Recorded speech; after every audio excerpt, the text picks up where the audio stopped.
Welcome to Prime 9, the countdown show that covers the very best in baseball. Guaranteed to start arguments not end. This week, it's the 9 best ballparks of all time. Why 9? That's baseball. 9 players, 9 innings. Prime 9.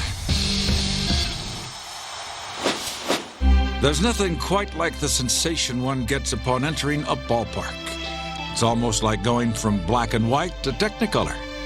The manicured green grass, symmetrical white lines, the scoreboard, the seats, and the smell of hot dogs provide a sensory overload that only enhances the baseball experience. Just an absolutely delightful day for baseball. While state-of-the-art facilities have all the modern amenities, old-time charm, great moments, and the players who called the park home also helped us choose our 9.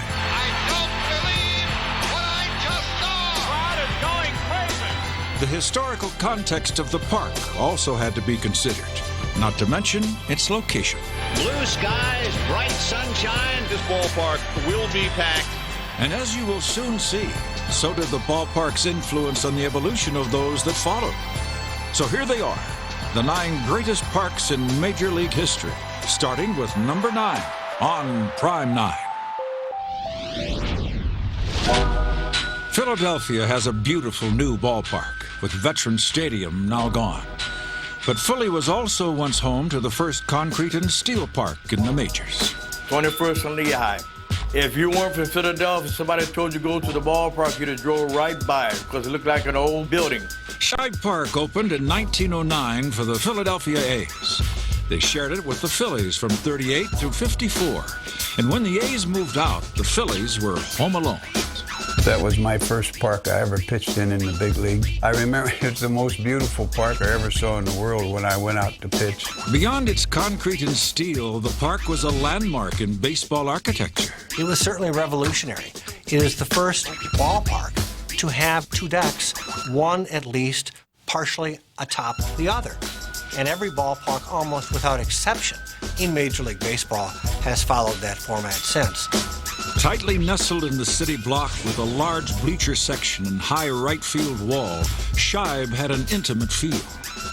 It was a very unique ballpark. It was built in a way that it seemed like the fans were right on top of you.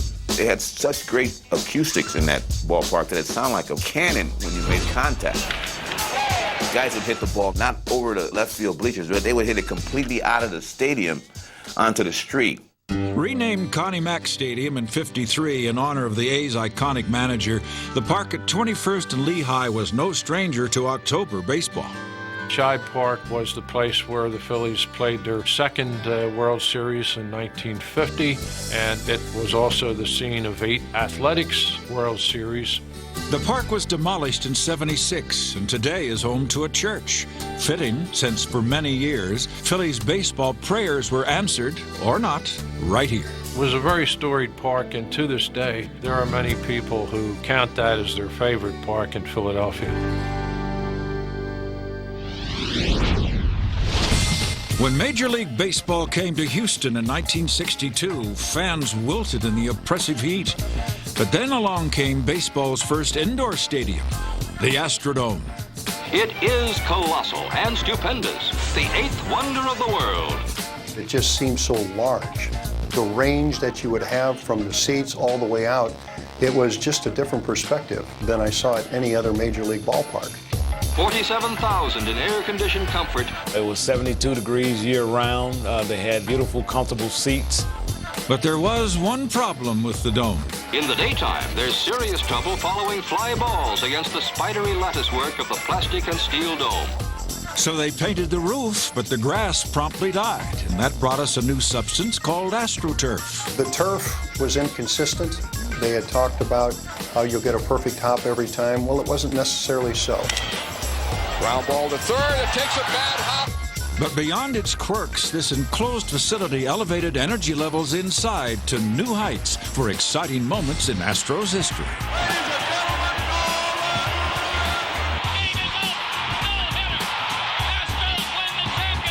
Final regular season game in the history of the 35-year Astrodome has come to a close with the Astros celebrating their 3rd straight Central Division title.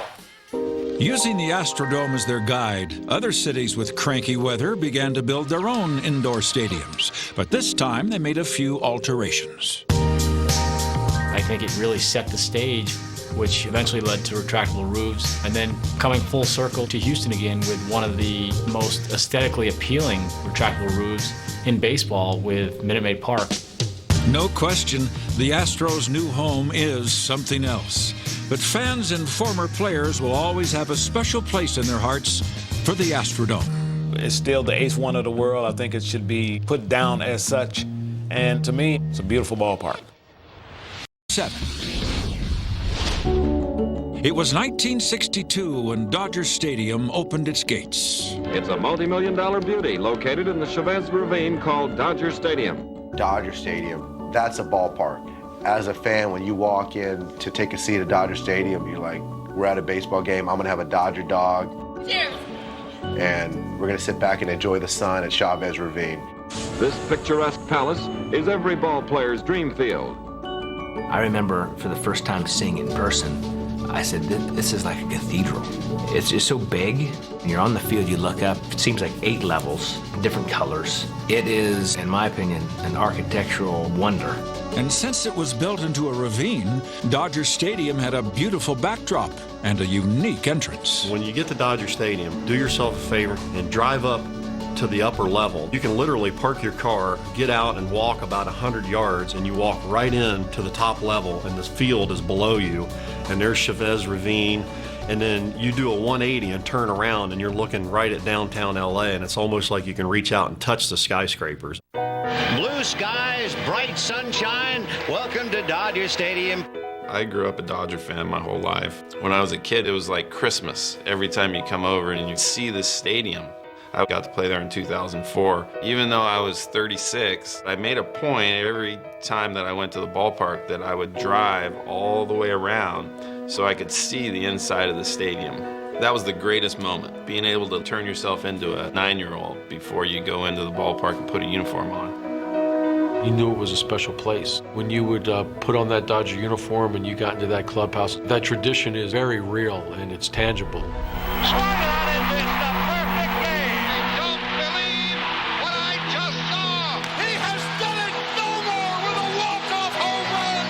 The moments are timeless. The ballpark itself is seemingly ageless. It really feels like it's only 2 years old. I mean, it's spotless. The grounds, the flowers, and the palm trees. The grass is cut perfectly. The infield is perfect. It's really stood the test of time. I think it's still one of the most majestic ballparks, even with all the new ones, with all their bells and whistles. I think it's still one of the greatest.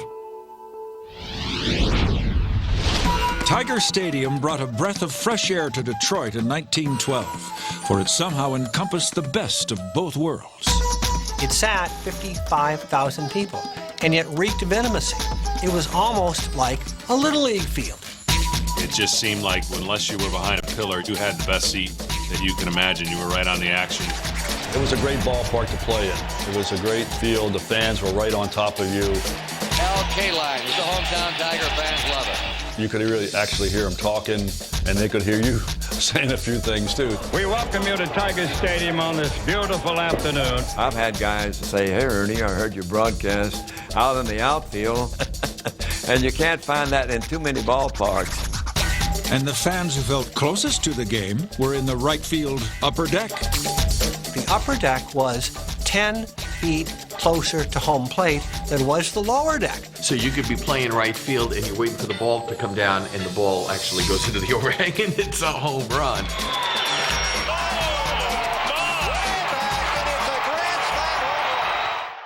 340 feet to left field, 325 to right. In center field was the flagpole, which was in play. And beyond that flagpole was the center field wall, a whopping 440 feet from home. A very generous area that the center fielder had to cover. But if you were pulling to left or pulling to right, this was a place you wanted to hit it.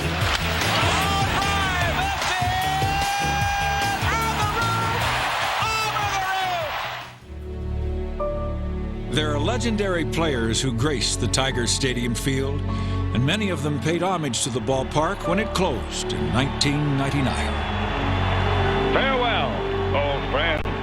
Tiger Stadium we will remember. Tiger Stadium was a great old stadium. It was a magnificent old ballpark. I loved that place. For number 5. When Camden Yards opened in '92, it broke the mold of the cookie-cutter stadiums of the decades prior and presented a new, old look. Baseball at that time needed a big facelift, and Camden Yards got that rolling. It gave all the cities and all the teams a blueprint to kind of revitalize their look. Perfectly placed in Baltimore's Inner Harbor, Camden Yards blends seamlessly into the existing architecture. There's some great characteristics of Camden Yards. Certainly the warehouse is probably the one that stands out to everyone.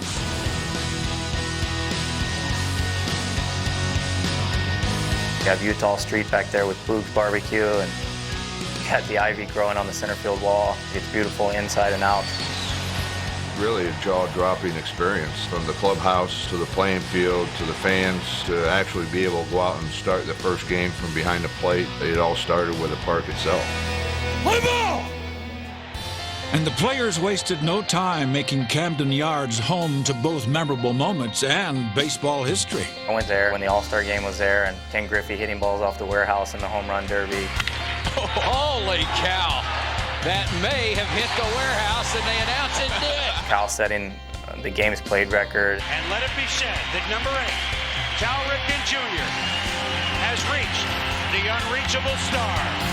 Camden Yards was such a success, it ignited a revolution of retro parks, and the game has been better for it. It's such a beautiful place to go every day. It's one of those ballparks to me that really stands the test of time. Now, I understand that Baltimore has come close to creating a park like Ebbets Field, but there's nothing like Ebbets Field, and I don't think there ever will be. Tucked inside the Flatbush section of Brooklyn, Ebbets Field was one of a kind. It was a little ballpark. It wasn't very big, but it was illuminating when we had a game there. It was just fantastic. The later dimensions of Ebbets led some to label it a bandbox. But for such a little park, it sure had some big moments, like the very first televised Major League game, the dawn of a new age. There were 2 cameras, black and white, of course. The pictures were quite poor. The camera operators didn't know anything about baseball. They didn't know where the ball was going. That's how primitive it was. It was also at Ebbets where Jackie Robinson first took the field and broke Major League Baseball's color barrier. As a fan, when Jackie came up, it was so exciting. You know, stealing bases and stealing home. Everybody was talking about Jackie Robinson. And as Jackie soon discovered, the fans at Ebbets Field were a cherished part of the game. You couldn't slump playing in Ebbets Field because even if you came in there in a slump, the fans would wake you up. They were so much on top of you. When you went into Ebbets Field, you were so close to the players that you could hear them. You could hear them breathe. You could hear them speak, yell. You could see the beads of perspiration on their faces. It was very, very highly personal. You went to Ebbets Field not just to see a ball game, but to see old friends. You never met them. You certainly knew them. You knew more about them than you did about some of your uncles and cousins. It was an intimate ballpark, and fans were right on top of the action, and you almost got to know more because they sat in the same seats every day. Going to Brooklyn was special, and pitching in Ebbets Field and knowing that you were loved by those fans. They weren't just fans, it was a love affair. Chicago's Wrigley Field opened in 1914, just 1 year after Ebbets. But it's as vibrant today as it was nearly a century ago. I know in Wrigley Field, the one thing that's kept the fans coming is that ballpark. The fans of the Cubs are also fans of Wrigley Field, and you can be up as close as you can possibly be in any Major League stadium to the field of play. That makes it charming. I think a lot of the features are special at Wrigley because it is in a neighborhood. You know, there's something about the day games in the summertime when you have the ivy. You see the rooftop owners, they have parties up there every day. People come early to the games, people stay after the games. When you go to Wrigley Field, it's an event and it's an all-day event. Wrigley has such a rich history, today's players stand in awe of those who came before them. For me, to be on the same mound that Fergie Jenkins was out there, to stand there in the batter's box where Ernie Banks stood and hit career home run number 500. Hey, he did it! Ernie Banks got number 500. It really is truly an honor because so much history and so many great things have happened at Wrigley Field, and just to be a small speck on that, it's a pretty special thing. Wrigley has never fielded a championship team. Some say it's cursed. And that's given rise to a fan base of lovable losers who treasure Wrigley's storied traditions. What's better than going to Wrigley Field and listening to Take Me Out to the Ball Game? Take me out to the ball game. A tradition that continues every day at Wrigley Field. It's something that I enjoy being around as an announcer, looking down and all those faces looking up, singing that song.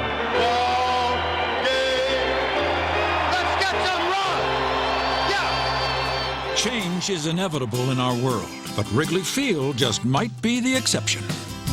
Going to Wrigley Field in 2009 or 2010 is like going in 1930 or 1955. So much of the outside world has changed, but Wrigley is an oasis, a sanctuary. And despite the fact that the Cubs have hardly been the most successful team in baseball, the allure is undiminished. The reason is Wrigley Field.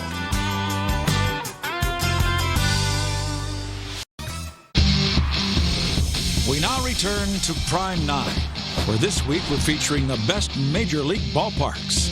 The aesthetics, the charm, the proximity, and the moments the park witnessed all played a role in our final decision. So now it's time for number 1 and 2, the finest Major League ballparks in the history of the game. We begin with number 2.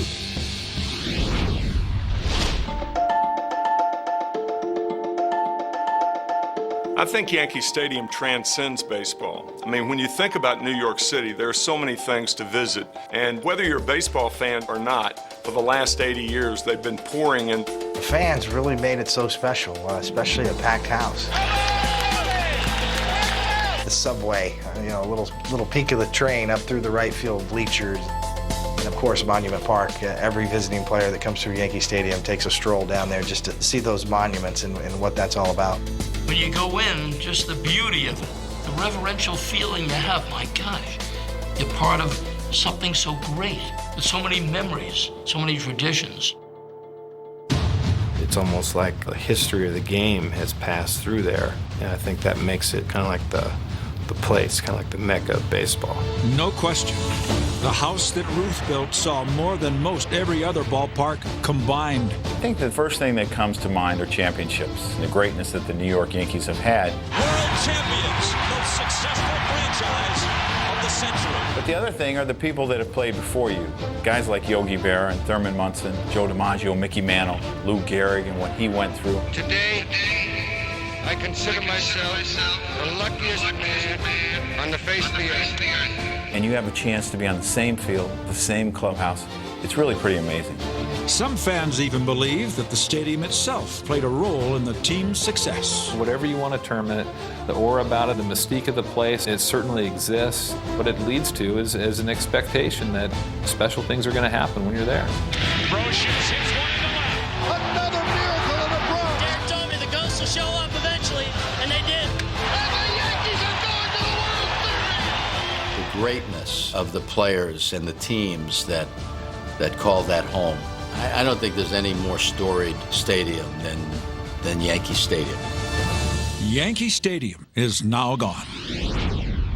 But our number 1 ballpark continues to thrive, as it has since 1912, making Fenway the game's oldest and best. All the new ballparks now, they seem like they want to have the ambiance of the old ballparks. Well, Fenway is an old ballpark. They have the stuff outside the ballpark before the game starts, almost like a carnival atmosphere. When the game starts, the place gets rocking. I wish everybody that put on a baseball uniform can play in Fenway Park, because it's not like little boys and their dads going to a game. It's over generation and generation. When you talk about baseball being America's pastime, you go into Fenway Park, you get that vibe. But as comforting as it may be, there's something looming out there. It's that green monster. I mean, there's nothing like it in any ballpark. It's 308 feet away, especially as a right-handed hitter. It makes it easy to want to pull the ball at Fenway. Back by the wall, it goes! The home run! If you look closely, it looks kind of like a golf ball. There's little dents in it, little dimples from line drives being hit off there. I know I have a line drive hit off there. I know that out of my career there. But I always just wonder, my dent is next to what dent? Ted Williams. And for me, that feels like being a part of that history. At the opposite extreme is that pesky little pole. It's a very unique line, because I think it's like 240 or 50 feet away, but you have to hit it right down the line to get a free little cheap home run. Down the line, it strikes the foul pole, is gone! Although it does have quirks, Fenway Park is rich with history. There it goes, the long drive. If it stays fair, home run! Fenway Park is a place where baseball history lives. You have to stop and think and say, my goodness, Christy Mathewson pitched there in the 1912 World Series. And you look at the batter's box and you say, Ty Cobb came to bat many times in Fenway. You have to put Fenway in that larger perspective to really appreciate what it is today. If you love baseball, you think about how many of the greatest ball players of all time have played on that field. You look back to Babe Ruth's time and then all the way up till seeing David Ortiz. But the godfather of Fenway will always be Ted Williams, whose mammoth home run in '46 still shines like a beacon in right. That red seat's kind of unique. If you get an opportunity, go sit in the red seat and see how far that is from home plate. It's mind-boggling. It isn't just an old ballpark, drenched in history. It's baseball's most compelling open-air museum.